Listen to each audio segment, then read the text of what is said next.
ভারতের কথায় অসন্তুষ্ট বাংলাদেশ। অভ্যন্তরীণ বিষয়ে মন্তব্য একেবারে অযৌক্তিক। ভারতকে উদ্দেশ্য করে বড় কথা বলে দিল ইউনূস সরকার। ভারতের মন্তব্যে তপ্ত ঢাকা। অযৌক্তিক মন্তব্য করেছে ভারত। ঢাকার কড়া প্রতিক্রিয়া, অবাক ভারত। নির্বাচনী মন্তব্যে দিল্লিকে তোপ দাগল ইউনূসের সরকার। বাংলাদেশে ভোট নিয়ে নয়াদিল্লিকে পাঠানো হলো সতর্কবার্তা। নির্বাচন ইস্যুতে নতুন ঢেউ ঢাকা দিল্লির সম্পর্কে। তৌহিদ হোসেনের স্পষ্ট কথা, এটা আমাদের অভ্যন্তরীণ বিষয়। ভারতের মন্তব্যে আবারও টানাপোড়েন দুই দেশে। বাংলাদেশে ভোট নিয়ে বিতর্ক।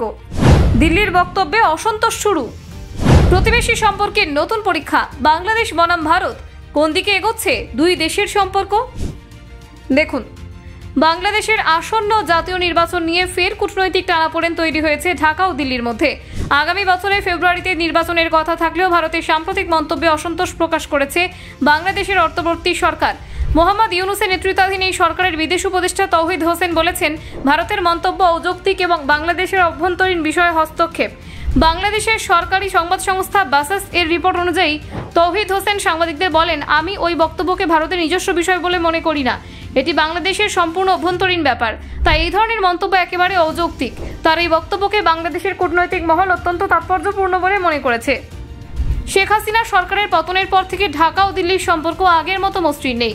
দীর্ঘদিনের মিত্রতা থাকা সত্ত্বেও রাজনৈতিক পরিবর্তনের পর থেকে দুই দেশের মধ্যে সন্দেহ এবং অবিশ্বাসের বাতাবরণ তৈরি হয়েছে। নতুন অন্তর্বর্তী সরকারের নীতিগত অবস্থান ও ভারতের প্রতিক্রিয়া এই সম্পর্ককে আরও জটিল করে তুলেছে। ভারতের পক্ষ থেকে মন্তব্যটি এসেছিল গত 6 অক্টোবর। সংবাদ সংস্থা পিটিআই এর প্রতিবেদনে বলা হয়েছে, সেই দিন বাংলাদেশ থেকে আসা সাংবাদিকদের একটি প্রতিনিধি দল দিল্লিতে ভারতের বিদেশ সচিব বিক্রম মিস্ত্রির সঙ্গে সাক্ষাৎ করেন। সেই সময় মিস্ত্রি বাংলাদেশের নির্বাচনের বিষয়ে মত প্রকাশ করেন। বিক্রম মিস্ত্রি বলেন, আমরা চাই বাংলাদেশ অবাধ এবং সুষ্ঠু নির্বাচন অনুষ্ঠিত হোক, সেখানে যেন সব রাজনৈতিক দল অংশগ্রহণের সুযোগ পায়। তিনি আরও জানান, ভারতে নির্বাচনের আয়োজন যত দ্রুত সম্ভব দেখতে আগ্রহী। তার মতে বাংলাদেশি কর্তৃপক্ষ ইতিমধ্যে নির্বাচনের সময়সীমা নিয়ে আলোচনা করেছে, যা নয়াদিল্লির কাছে ইতিবাচক একটি ইঙ্গিত। মিস্ত্রি আরও বলেন, ভারত সবসময় বাংলাদেশের জনগণের দ্বারা নির্বাচিত সরকারের সঙ্গে কাজ করতে প্রস্তুত। তার এই মন্তব্য মূলত বাংলাদেশের অন্তর্বর্তী সরকারের ওপর আস্থা প্রকাশের ইঙ্গিত বহন করলেও ঢাকার দৃষ্টিতে এটি একটি রাজনৈতিক হস্তক্ষেপ হিসেবে বিবেচিত হয়েছে। ঢাকায় সাংবাদিকরা যখন তৌহিদ হোসেনকে মিস্ত্রির মন্তব্য নিয়ে প্রশ্ন করেন, তখন তিনি স্পষ্টভাবে বলেন, এটি বাংলাদেশের অভ্যন্তরীণ বিষয়। আমাদের নির্বাচন কিভাবে হবে, কবে হবে, সেই সিদ্ধান্ত বাংলাদেশের জনগণই নেবে। তার মতে বন্ধুত্বপূর্ণ দেশ হিসেবে ভারতের উচিত এই বিষয়ে নিরপেক্ষ অবস্থান নেওয়া। রাজনৈতিক বিশ্লেষকদের মতে বাংলাদেশের অন্তর্বর্তী সরকার এখন এমন এক সংবেদনশীল অবস্থায় রয়েছে যেখানে বিদেশি কোনো মন্তব্য সহজে রাজনৈতিক বিতর্কে জন্ম দিতে পারে।